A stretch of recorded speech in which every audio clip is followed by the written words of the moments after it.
Bé, bona tarda. Avui, 21 de març, estem aquí per parlar sobre antiracisme, també sobre racisme, sota el títol Cap a una normalitat antiracista, reflexions per una societat més justa i igualitària. Hem estat parlant fa un segon i comentàvem que no sabem molt bé cap a on anirem, però sabem que ens ho passarem molt bé. Crec que les persones les dones amb les que compartim taula aquesta tarda, totes us faran reflexionar d'una forma o altra i també fer molta autocrítica, que crec que és una de les coses més importants quan hi ha un debat d'antiracisme. No es tracta només d'aprendre o d'aquesta necessitat d'escoltar persones racialitzades per a que ens commoguin o per a que ens facin veure la humanitat de l'altre o la importància de ser una societat igualitària, sinó també de fer autocrítica cadascuna amb les actituds pròpies. El 21 de març és el Dia Internacional contra la Discriminació Racial a tot el món, perquè el 1960 la policia va assassinar 69 persones a una manifestació contra l'apartheid a Sud-àfrica. Des de llavors, la brutalitat policial ha estat al centre de molts debats contra el racisme, però també s'han portat altres fronts i altres temàtiques, com són la violència i la repressió i l'opressió en totes les seves formes, de les que avui parlarem. Aquí a Catalunya crec que podem dir que hi ha un debat antiracista, no sé si hi ha una pràctica antiracista, però sí que hi ha un debat antiracista durant el confinament, una mica quan començàvem a sortir i va haver aquella manifestació tan massiva en contra de la brutalitat que va portar a l'assassinat de George Floyd als Estats Units, i va semblar que érem una societat molt conscienciada contra el racisme i fins i tot que seguíem el moviment Black Lives Matter.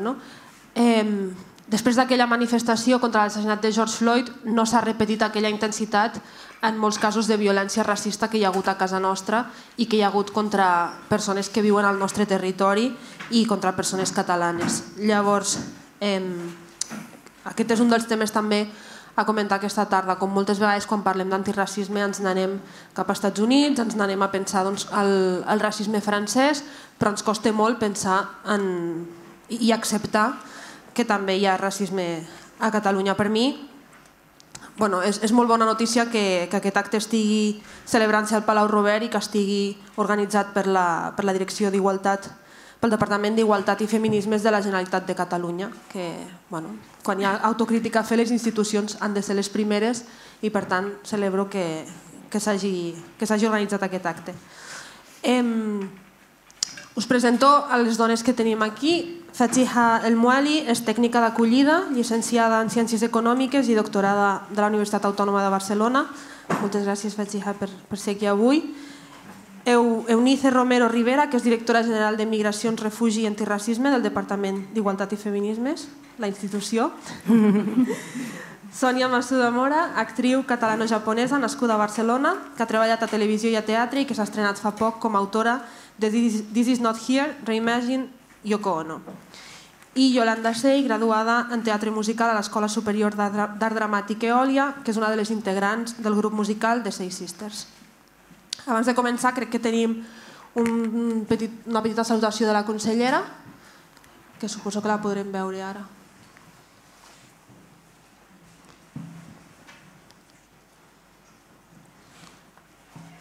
Bona tarda i moltes gràcies per acompanyar-nos en aquest acte en motiu del Dia Internacional per a l'Eliminació de la Discriminació Racial. Malgrat no poder ser avui presencialment amb vosaltres, vull traslladar-vos el compromís ferm de la Conselleria per garantir que totes les persones siguem lliures de desigualtats, discriminacions i violències, per deixar enrere els sistemes d'opressió que les han normalitzades.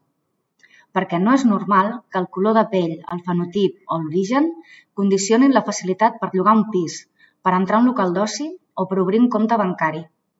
No és normal que els llibres escolars, la producció cultural, els mitjans de comunicació o les institucions polítiques s'assemblin tan poc a la societat que representen. Tampoc és normal que les persones racialitzades tinguin una taxa de pobresa més elevada, una major precarietat laboral i més risc de patir atacs contra la seva integritat física. I tampoc és normal que algunes lleis i actuacions dels poders públics perpetuïn discriminacions i estigmatització, incloent el fet que per a algunes nacionalitats l'asil o l'obtenció del permís de treball siguin una cursa d'obstacles.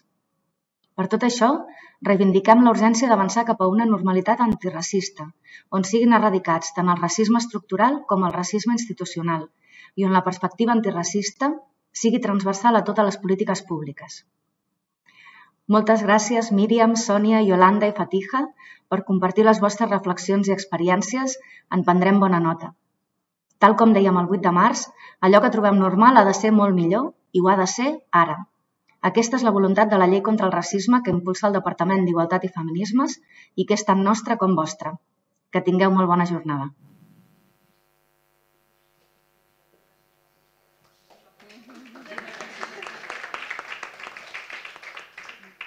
Bé, doncs comencem en primer lloc per parlar de racisme com a opressió estructural en diferents àmbits. Crec que abans de parlar sobre com afecta el racisme estructural en diferents àmbits de la societat, i aquí tenim dones que estan en àmbits molt diferents, hauríem d'aterrar una mica de què parlem quan parlem de racisme estructural. Hi ha hagut una tendència quan la societat espanyola i catalana han començat a parlar de migracions, racisme, discriminacions, drets humans, que ha tingut molt a veure amb el fet anecdòtic i en parlar de quin acte racista has viscut tu personalment o si el racisme és una cosa d'un individu cap a l'altre.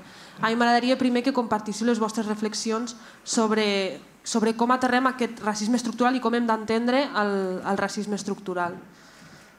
I començo per la Fatija, que és la que tinc just al davant. Comença per la institució.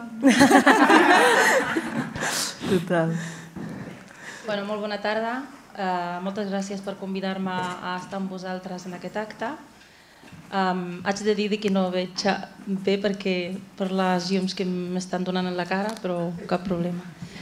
A veure, el racisme per nosaltres, com ja ho dius, Míriam, és estructural perquè jo sempre dic que a mi no em molesta que la meva veïna mai ho ha fet, però que es dirigeixi, per exemple, a mi i treu la paraula mora. No és que no em molesti, però ho podem parlar. El tema és quan a nivell legislatiu trobes lleis que et discriminen per el fet de ser una persona racialitzada o una persona immigrant o, com sempre, quan parlem del racisme aquí en Espanya i Catalunya, per ser una persona gitana. I a mi m'agrada molt començar a parlar de la població gitana perquè és una població que porta, com ja sabeu, més de 600 anys vivint en el territori espanyol i català, tot i així encara està vivint el racisme. Llavors, si la mentalitat cap a aquesta població, les lleis cap a aquesta població, la cultura, el reconeixement de la seva història, de la seva presència, encara no s'ha fet ni en els llibres de text, ni en els discursos polítics, culturals, mediàtics, ni en la presència de persones gitanes en les institucions, per mi ja és una gran demostració de que el racisme és estructural, perquè et limita en tots els àmbits. Llavors, el tema no és d'un individu a un individu, sinó que és tota una estructura que té la part cultural, mediàtica, la part d'educació i després tot això es reflecteix en les actituds i el tracte al carrer, el tracte a nivell social. Perquè si l'estructura t'ho legitima, llavors no trobes cap inconvenient en mostrar-lo al carrer per persones normals, vull dir, per persones en els espais públics on podem trobar-nos la gent racialitzada i la gent que diem la gent blanca. Sí, a veure, enganxant just amb això que deies, però sobre la mateixa temàtica, i crec que aquí, a mi almenys m'interessa molt la perspectiva de la institució o des de la perspectiva individual teva, però hi ha un punt quan parlaves, Fatija, de que les lleis discriminen a les persones racialitzades i això és molt més perillós que un insult d'una veïna o un insult d'algú que trobis pel carrer. Crec que les lleis discriminen molt a les persones que exclouen, però no sé si hi ha un debat pendent sobre les persones que no inclouen, sobre aquelles lleis que sense excloure directament estan obviant les necessitats o les realitats de les persones racialitzades. Poso un exemple. Molts processos s'estan digitalitzant moltíssim, processos relacionats amb l'administració pública. Entenc que això facilita molt les coses per a moltes persones, però per a moltes persones de baixos recursos o amb dificultats d'accedir a un ordinador, a una connexió a internet, que moltes vegades coincideix amb persones migrades, no deixa de ser una forma d'excloure de la institució aquestes persones. Llavors, no sé si ens pots ajudar amb aquest debat sobre com les lleis estan perpetuant el racisme estructural o no. Sí, de fet, en tant que són lleis que surten d'aquesta societat, una societat que encara té pendent els deures aquests d'una revisió profunda del que implica aquest sistema d'opressió que fa tant de temps que hi és, evidentment reprodueixen, si no fan una lluita activa contra el racisme, reprodueixen uns paradigmes racistes. I la primera de totes, diguéssim, és la llei d'estrangeria que fa, diguéssim, una segregació poblacional, clarament, on unes persones tenen uns drets i deures i les altres tenen uns deures, però no tenen els mateixos drets. Tot i que hem parlat moltes vegades d'aquest paradigma de drets i deures, sabem clarament que les persones estrangeres estan en una altra pàgina pel que fa als drets. Això és un exemple, però com deia, no cal ser estrangera per patir una discriminació racial que també està institucionalitzada. Maneres d'institucionalitzar-lo també és els oblits. Els oblits, per exemple, del que ha passat amb la població gitana durant tant de temps, en els quals unes pragmàtiques en el seu moment, que eren lleis, que eren aquesta legislació que es feia al Regne d'Espanya, prohibien les seves formes de vida i aquestes formes de vida eren castigades amb càstigs físics o amb la impossibilitat de transmetre el patrimoni entre generacions, amb la qual cosa, evidentment, després hi ha una connexió clarament amb aquesta pobresa. Igualment, la impossibilitat de treballar en el mercat laboral regular fa que les persones també estiguin en unes forces de pobresa. Hi ha un 60% de risc de pobresa i exclusió entre les persones estrangeres de fora de la Unió Europea, mentre que hi ha només un 20%, només, és també força, però és 3 cops menys que les persones estrangeres entre les persones que tenen la ciutadania. Per tant, és evident que les lleis acaben pervertint. Aquesta n'és una, però com tu deies, n'hi ha moltes.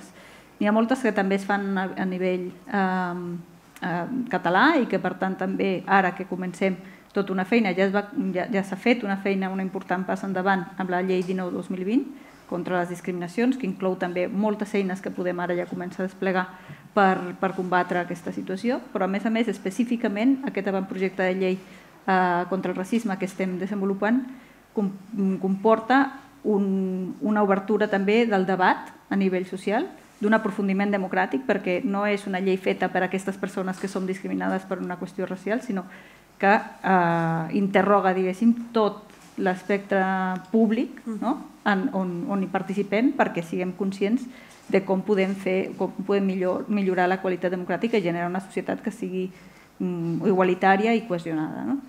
Per tant, aquí, clar, com ho podem fer? Fem una primera diagnosi, per exemple, de totes aquestes lleis que poden, sense voler, estar interpretant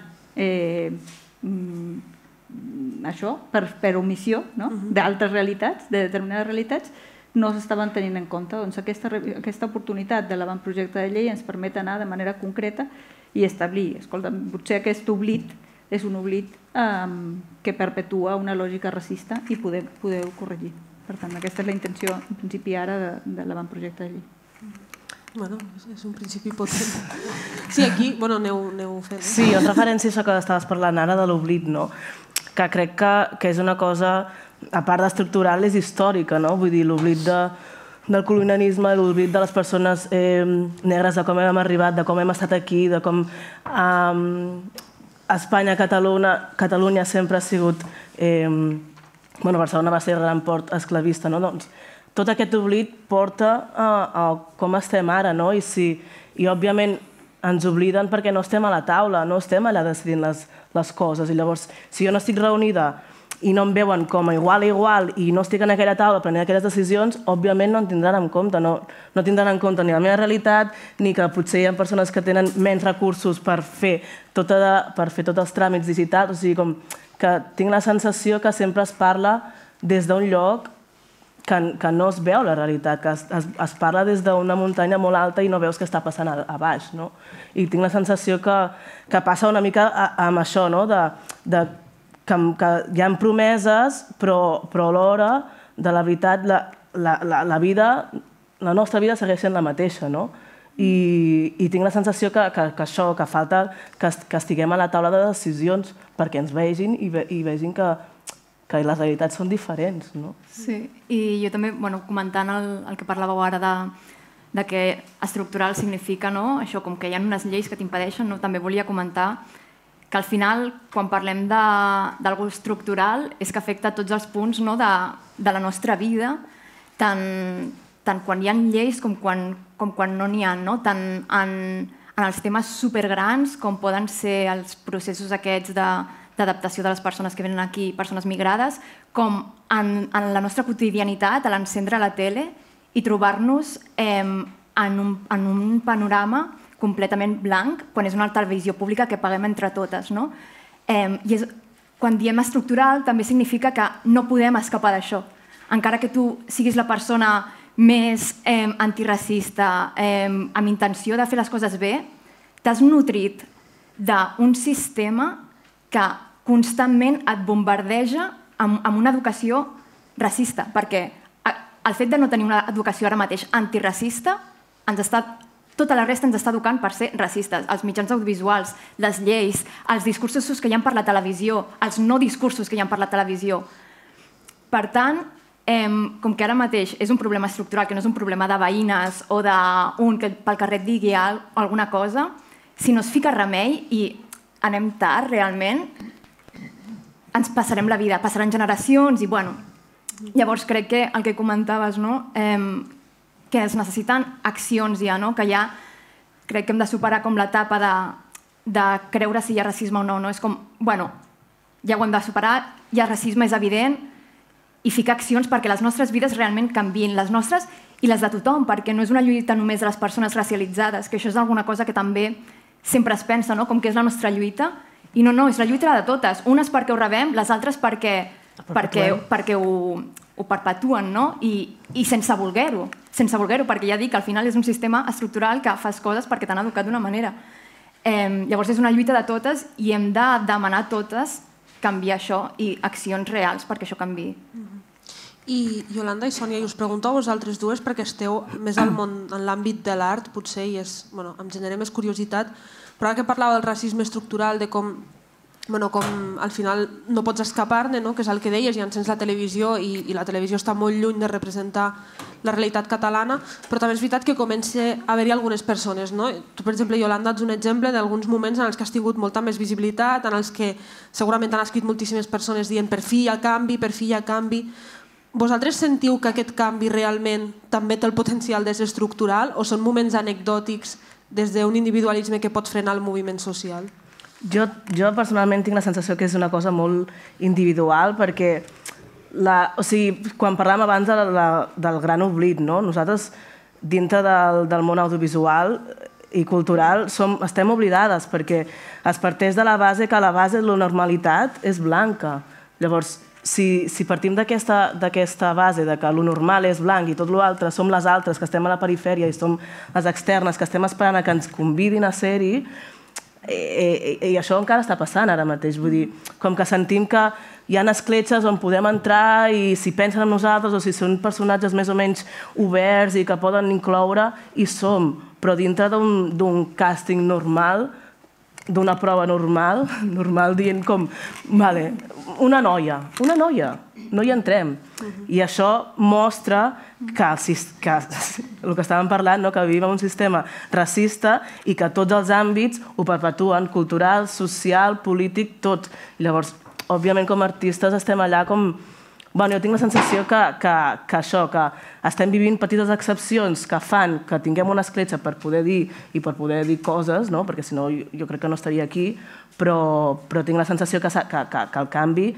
Clar, aquesta llei, per exemple, no sé com involucrarà, per exemple, audiovisuals públiques o institucions públiques o teatres públics, com aquesta llei de no discriminació ens cobreix artistes racialitzades perquè no ens discriminin a la nostra feina, no? Com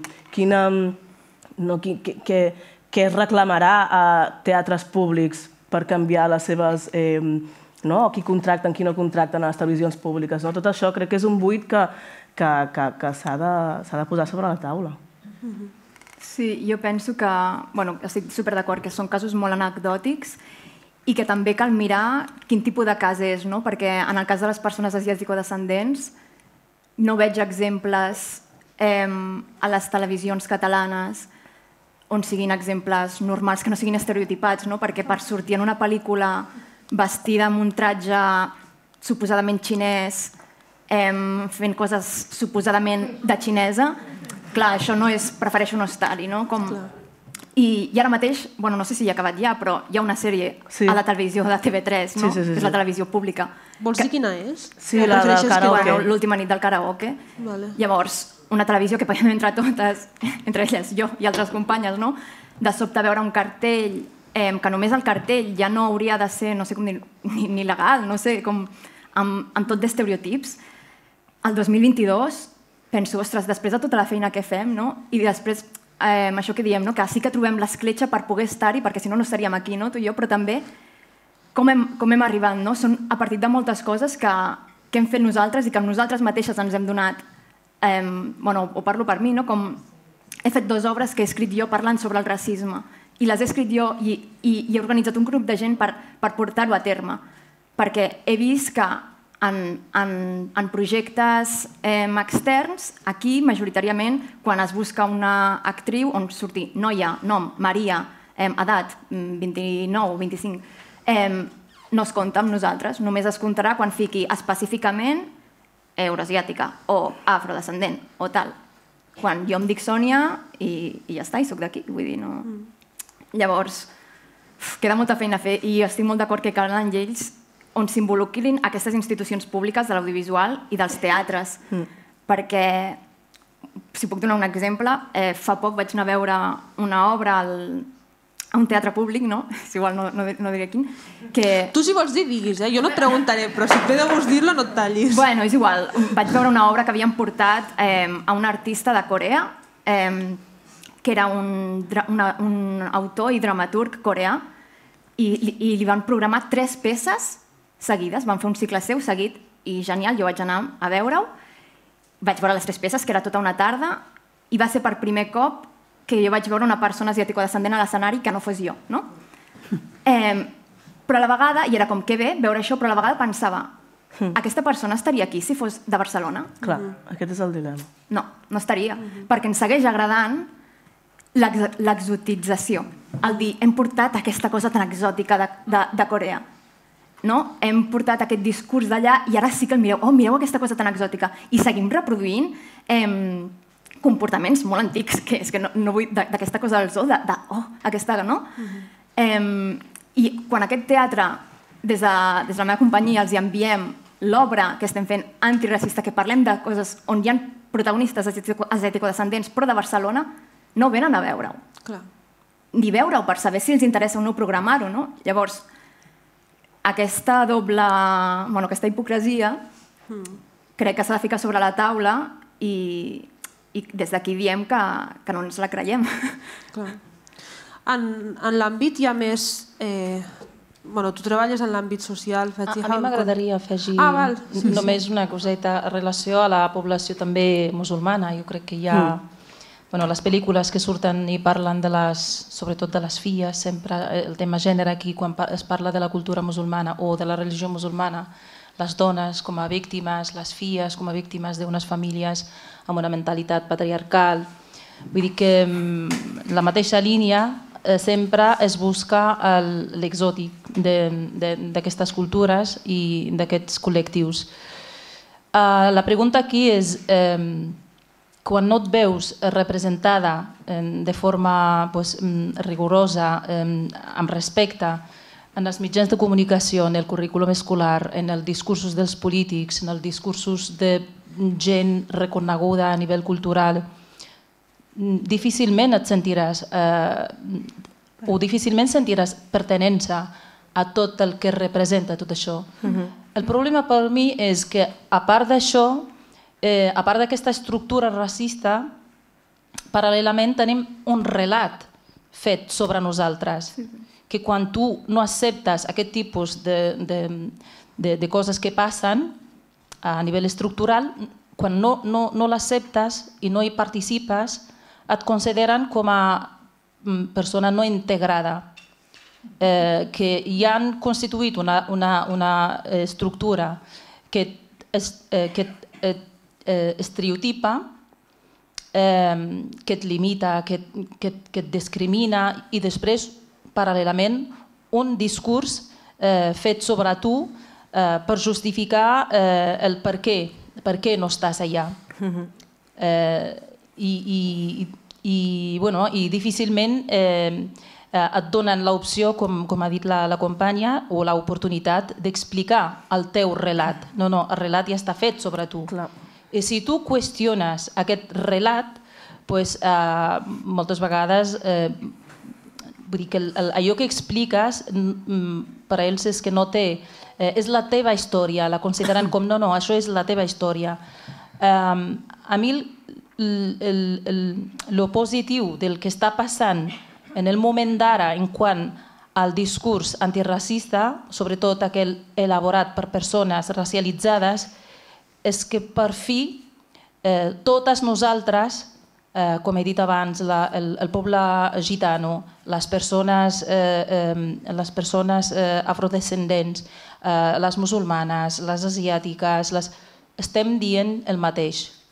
Llavors, per primera vegada, davant de tota aquesta estructura, tenim un consens a nivell de veus i llavors estem convidant les institucions i aquesta estructura a seure amb nosaltres i a parlar i a acceptar el nostre relat. Llavors, per mi, arribar aquí, no vull ser molt pessimista, vull considerar que arribar aquí molt optimista i considero que ha sigut gràcies a la lluita de la gent racialitzada, que això és un punt molt important perquè moltes vegades, com ha passat amb la lluita de les dones, comencem nosaltres a fer grans sacrificis per arribar fins aquí i després s'agafa el fruit de tot això i a vegades van institucions o certes persones que no són les impulsores d'aquesta lluita i posant la medalla. Llavors, jo crec que igualment hem arribat a un punt important. Llavors ara només hem de continuar. Vull dir que ja hem arribat a tenir el reconeixement que aquesta realitat existeix, perquè jo sempre dic, jo vaig arribar al 2000 i el 2000 era impossible parlar del racisme. I si el senyales era com, oi, una altra vegada ja s'estan victimitzant. Vull dir que arribar aquí ja és un punt superimportant. El que passa és que hem de ser, com les dones, hem de ser superalertes, també nosaltres les persones racialitzades i les que vivim les opressions racistes sobre els nostres cossos, hem de ser també alertes i hem de continuar vigilant, no caure en el que passa sempre.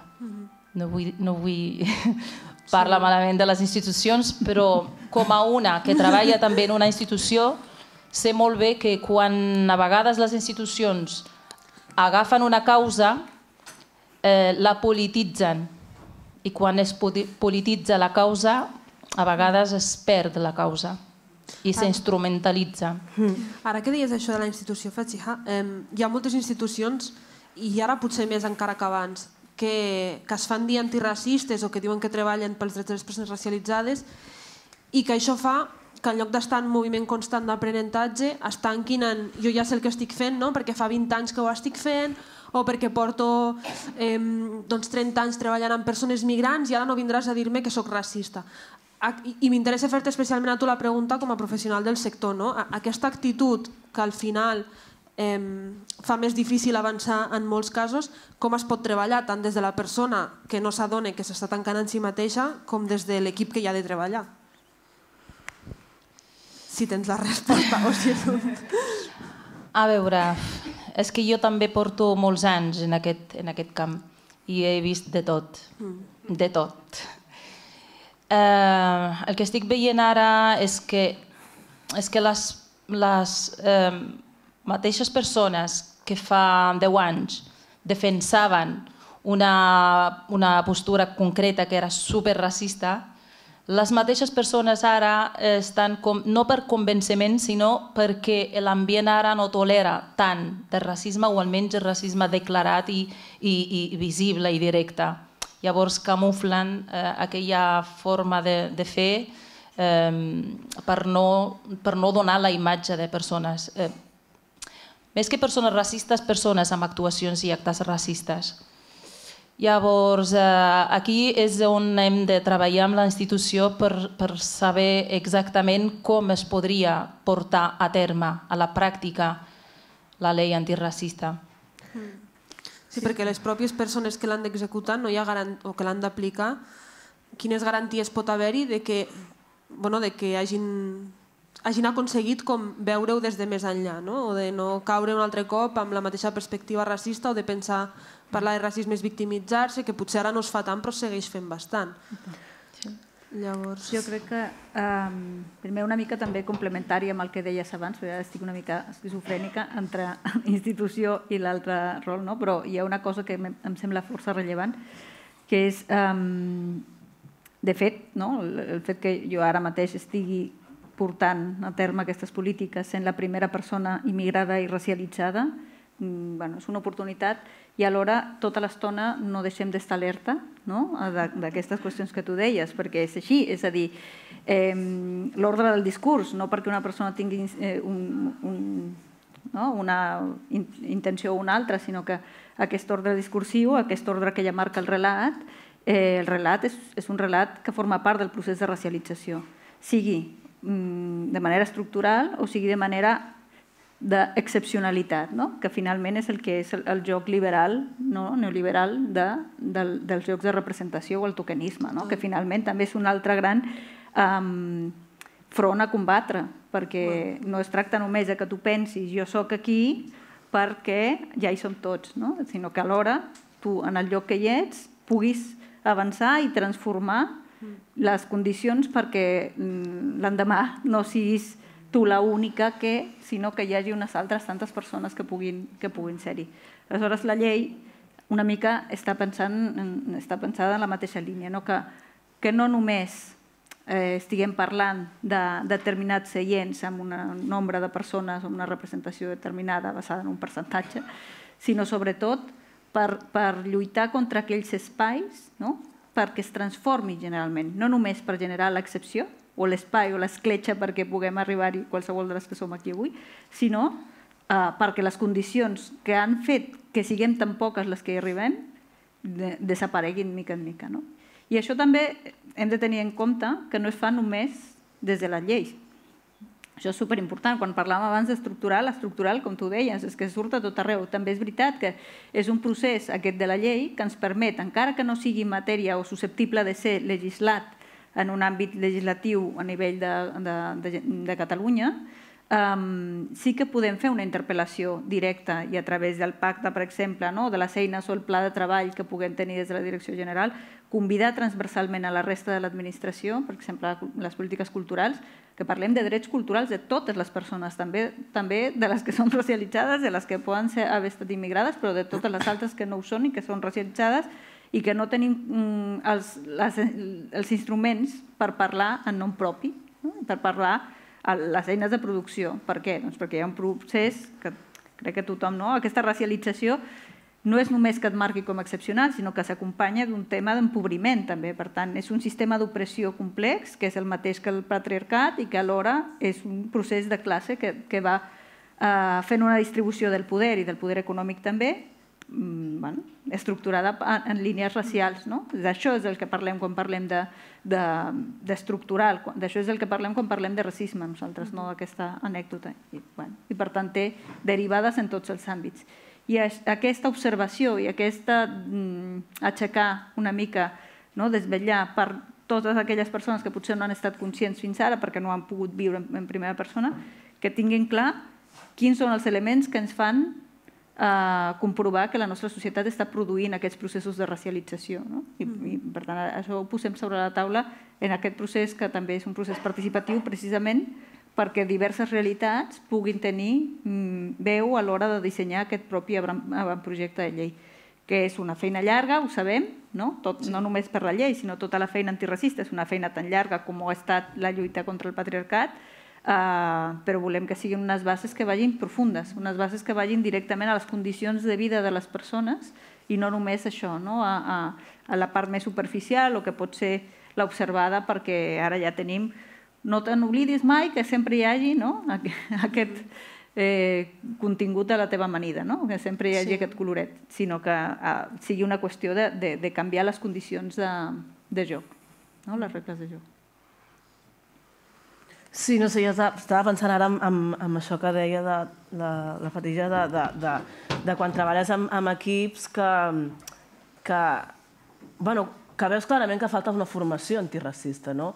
I crec que és cap aquí on hem d'anar. O sigui, si hem entès que no és un problema individual, que és un problema sistèmic, hem de poder teoritzar d'això, hem de poder parlar-ne, i igual que teoritzem sobre el feminisme i sobre el capitalisme, hem de poder teoritzar sobre el racisme, perquè si no, tot queda amb aquesta idea de el que ens passa, el que no ens passa, la teva paraula contra la meva. Jo crec que això, si no formem a les persones que, per exemple, a dintre de les escoles, si no formem a les professores perquè no perpetuïn coses a les nostres filles que fan que siguin discriminades dintre de les escoles i alhora no tinguin les eines per acabar amb aquesta discriminació que elles mateixes estan perpetuant, les professores també se senten com amb falta d'eines, perquè no tenen aquesta formació. Llavors, com tota aquesta estructura no es trenca, sinó es posa les coses sobre un paper i sobre un llapis, es teoritza i es fa aquesta formació. Igual que demanem que en els equips de guions audiovisuals hi hagin persones formades en antiracisme, perquè llavors hi ha sèries com aquestes. Si hi hagués tingut algun tipus de formació o en aquell equip hi hagués hagut alguna persona racialitzada o asiàtica, no hagués arribat allà. Però clar, la idea comença amb un equip de guionistes que no tenen aquesta visió. Arriba a una televisió que no té aquesta visió. Arriba a unes estructures que et donen diners perquè arribi això, que no tenen aquesta visió. Llavors tothom va passant les pàgines i no hi ha ningú que digui, ostres, això no pot ser. I que no s'esperi que ho fem aquesta feina d'educació antiracista nosaltres quan estem treballant en les nostres feines d'actriu, que si arribem en un projecte, en audiovisual o de teatre, clar, ens trobem en situacions que són molt delicades de tractar, perquè estàs amb la gent que t'ha contractat, estàs en un ambient on segurament ets l'única persona racialitzada, que no haguem de ser nosaltres les que assenyalem aquest racisme, les que demanem canviar això, canviar l'altre, sinó que hi hagin, sobretot en les institucions públiques, hi ha organismes que obliguen a formacions o obliguin a una supervisió per no estar fent una feina que ningú ens la paga, que no és la nostra, que ens fica en situacions molt compromeses i en risc al final també laboral, perquè és molt fàcil no anar a dir res i potser la teva carrera professional t'anirà millor que quan comences a assenyalar coses i estàs en una situació molt delicada. Que et responsabilitzen a tu que allò sigui d'una manera que ells mateixos han permès, no? Llavors, no és la meva responsabilitat. Hauria de ser la seva responsabilitat. I algú hauria de dir-los què és la seva responsabilitat.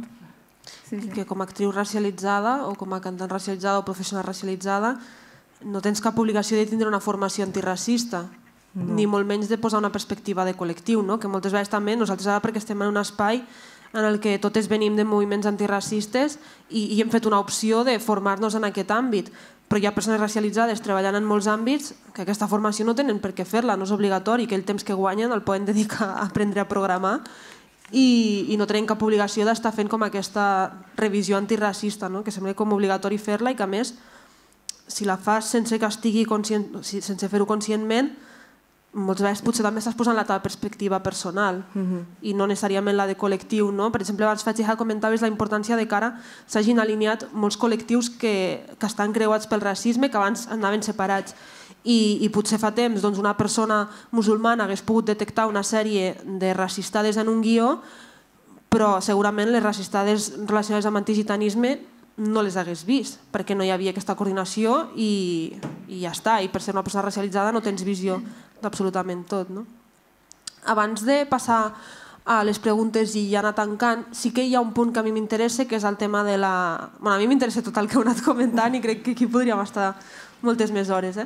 Però sí que el punt de la interseccionalitat, i pensava, no sé fins a quin punt ens beneficia que el 21 de març sigui 2 setmanes després del 8M, i si una mica aquesta culpabilitat de moltes dones blanques de dir, ostres, si hem estat ara al carrer en massa per reivindicar els drets de les dones, clar, no podem de cop fer silenci 2 setmanes després per parlar dels drets de les persones racialitzades, i arrastrem potser una mica aquesta oportunitat de que sembla que tinguem potser una mica més d'atenció, perquè sempre que es parla d'antiracisme s'acaba fent els paral·lelismes amb el moviment feminista com per legitimar el moviment antiracista, com si les dones racialitzades no estiguessin patint les seves pròpies opressions, també condicionades pel fet de ser dona i racialitzada o dona i migrada.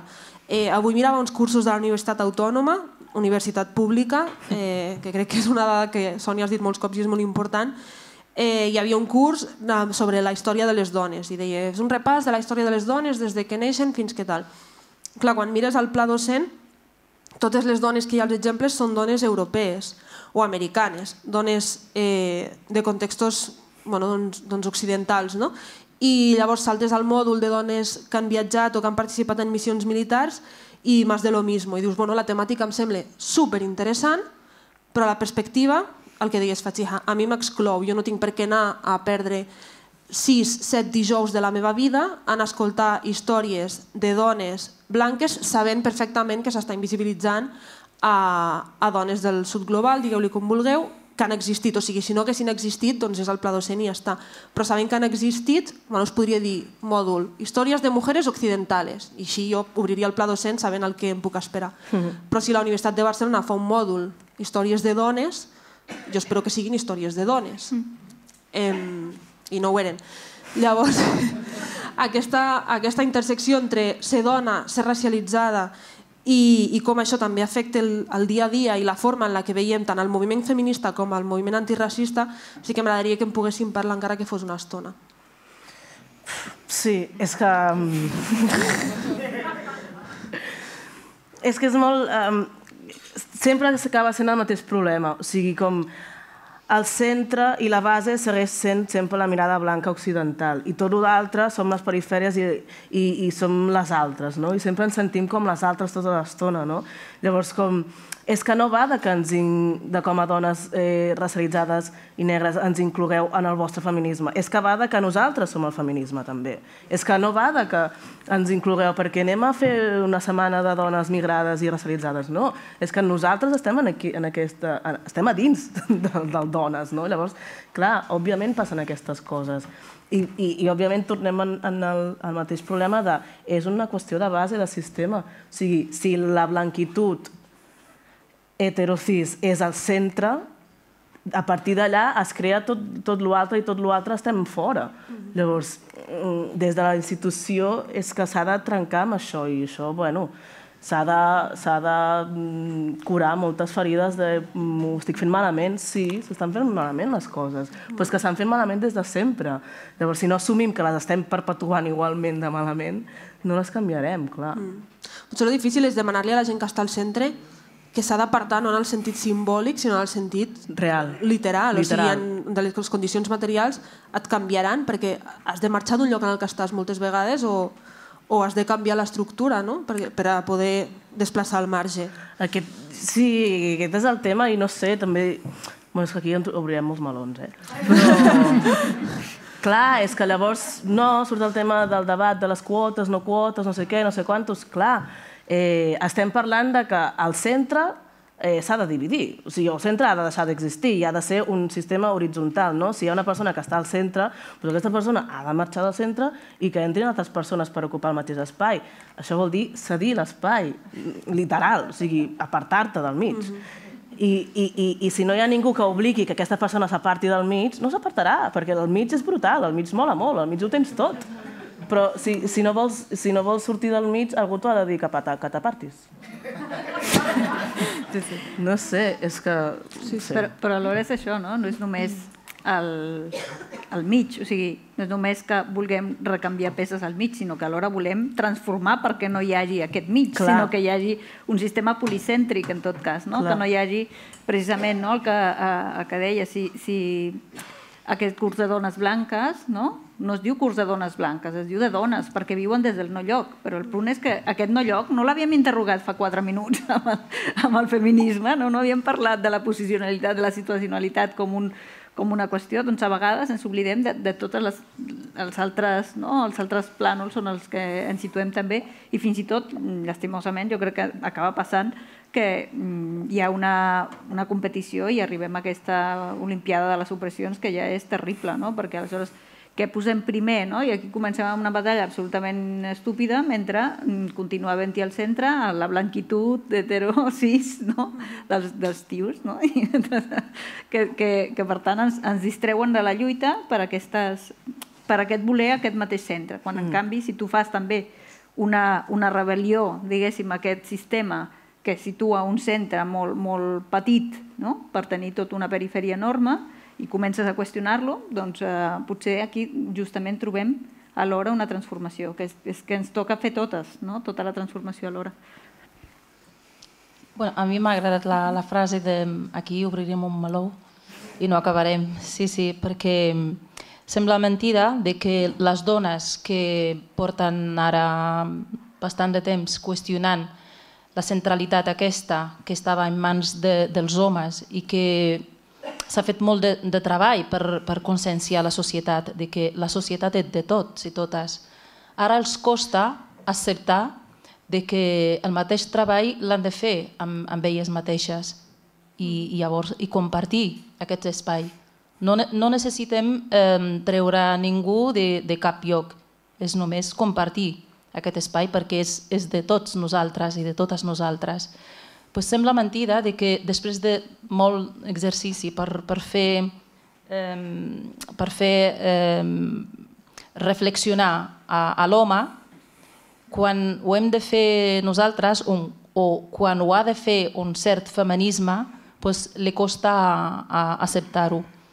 I com he dit abans, el feminisme també ja té el seu relat sobre les dones racialitzades, que nosaltres no participem perquè som d'una cultura, d'una religió, sempre és perquè no els deixa participar, que el seu home no li deixa ni sortir de casa. I és curiós que el relat fet sobre les dones, en aquest cas, per exemple, les dones musulmanes, és el mateix. Jo sempre dic que és el molde. Han construït un molde i van encaixant a la gent allà, o als col·lectius. La dona gitana és la seva cultura, és el seu home, les dones negres també, les dones sud-americanes també, les asiàtiques també, les que no tenen la cultura, l'home, la religió, són les dones blanques, perquè són les guais. Llavors aquí convidem les nostres companyes blanques a fer una revisió, la mateixa que estan demanant que faci l'home. I si veuen que no hi ha necessitat de fer aquesta revisió, han de saber que l'home tampoc la farà. Vull dir que aquesta resistència, jo ara entenc la resistència de part dels homes. Veient la resistència de les dones blanques en acceptar les altres dones, entenc la resistència dels homes també en compartir l'espai i els recursos i tot amb les dones. Llavors, per mi, l'actitud aquesta de tenir-lo tot jo i no compartir-lo amb l'altre que constitueix la meitat o més de la societat, vull dir que l'actitud aquesta, si la treballem, si treballem les discriminacions, la desigualtat, l'hem de treballar d'una vegada per tractar tots totes les dimensions. Vull dir que no podem entrar a l'escola per parlar de violència de gènere sense parlar de racisme, sense parlar de la geopolítica fins i tot, perquè discriminar a la dona, discriminar les persones racialitzades, discriminar els països que diem que són del tercer món o del sud global. No podem entrar a l'escola sense un discurs que parla de tot, integral. Mentre anem fragmentant, esperarem no sé quants anys per acabar amb el tema de violència de gènere, que jo estic seguríssima que mai acabarem amb el tema de violència de gènere mentre no parlem de les altres violències, mentre no parlem de la violència en el seu conjunt. És que jo crec que hem de començar a educar i educar-nos primer i després educar les generacions que estan pujant de que cap violència és acceptable, cap violència. I moltes vegades sabem perfectament identificar la violència que és visible, un insult, un discurs racista, però hi ha moltes violències que no són visibles i llavors són difícils de combatre. Per exemple, entres en una aula de primer de batxillerat. Jo sempre parlo del sistema educatiu perquè és un tema que el treballo més amb més persones i companys i companyes, i llavors tinc moltes coses a mà. És el teu tema d'investigació, no, Fatxiha? Sí, també. Llavors, tu entres en una aula de primer de batxillerat i trobes una persona racialitzada. La meva pregunta és, si entres en una aula de primer de batxillerat i trobes una dona, com seria la teva reacció? De la gent, dels alumnes primers que entren. Montaries dies de mujeres en la ciència. Sí, però entres en una aula i trobes tota la gent blanca i ni fas la pregunta. Per què no fas la pregunta? Perquè ja tens el relat que et diu que aquesta gent tenen dificultat per estudiar i per avançar en els seus estudis. Llavors ja està. És que el més perillós del tema del racisme és aquest. És que han construït l'estructura i el relat que justifica per què passa el que passa. En l'àmbit laboral, entro en una administració, per exemple, i no hi ha cap persona racialitzada, o poques, i gairebé sempre estan en l'àmbit o d'immigració o de... Difícilment la trobaràs com a tècnica amb càrrec, gairebé impossible, com a tècnica en l'àmbit d'educació, en l'àmbit de cultura... Llavors, tu entres en aquest tipus de feines i no trobes persones racialitzades. Ho tens supernormalitzat. Vas a veure una obra de teatre i no trobes a les persones racialitzades. Normal, és que no donen importància. El relat és que és que per això aquest tipus d'activitat ells no la valoren, no arriben a... Vas a un barri i trobes una persona o una família racialitzada en tot el barri format per gent blanca. Normal, és que no tenen el poder adquisitiu per viure aquí. Però després la gent no té la capacitat. No és un insult, no estic dient que no tenen la capacitat per falta de... sinó perquè ja tenen el relat que els justifica tot. És que no tenen el poder adquisitiu perquè són pobres, perquè són immigrants, acaben d'arribar, perquè no han estudiat. La gent no té l'esperit crític aquest d'anar estirant el fil. Per què no tenen el poder adquisitiu? De què treballen? Per què treballen només d'això? Què passa aquí? Què passa allà? No, ens quedem amb la imatge i a vegades ens agrada tenir aquesta imatge perquè ens fa veure a nosaltres mateixos com som... reafirma la sensació o el sentiment aquest de superioritat. I respecte a això, quina responsabilitat tenen els mitjans culturals com la televisió pública, perquè si fan una sèrie d'adolescents on hi ha un institut i tots són blancs i blanques, quina responsabilitat tenen després quan vas pel carrer o si entregues un currículum, què que estranyi, no? Que estiguis treballant, no? O els companys que expliquen que tal persona se m'ha canviat de cera, no? Perquè m'han vist que era negra, o quina responsabilitat tenen tot aquest contingut que estem permetent que hi hagin a les televisions.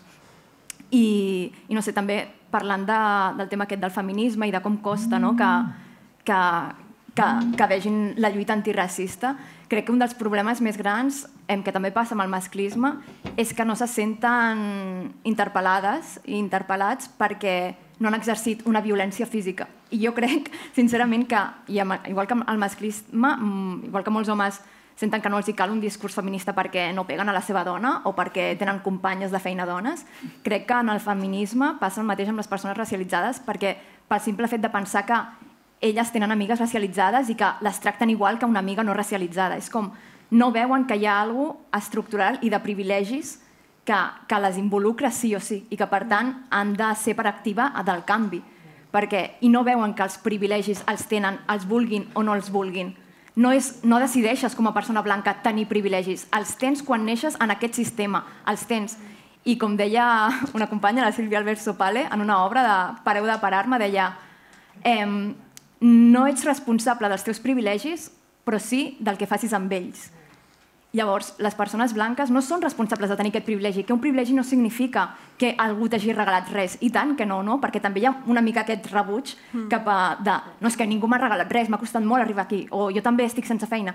I allà és que un privilegi no significa que ningú t'hagi regalat res, sinó que a altra gent no li han regalat. No només no li han regalat res, sinó que li han tret. Per tant, això et beneficia sí o sí. I això és un privilegi.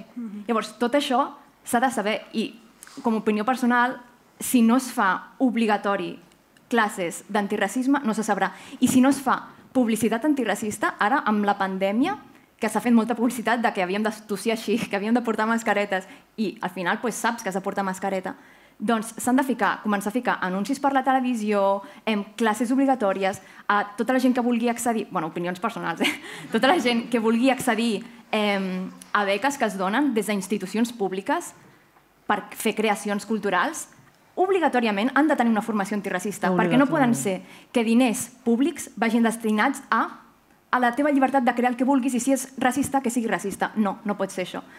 I ho hem de canviar i s'ha de, per canviar un discurs que ve des de tants anys, cal tanta publicitat, cal que, tanta deconstrucció que ha de ser constant. Ho he de veure a la tele, ho he de veure en cartells, ho he de veure després quan busco beques, ho he de veure a tot arreu.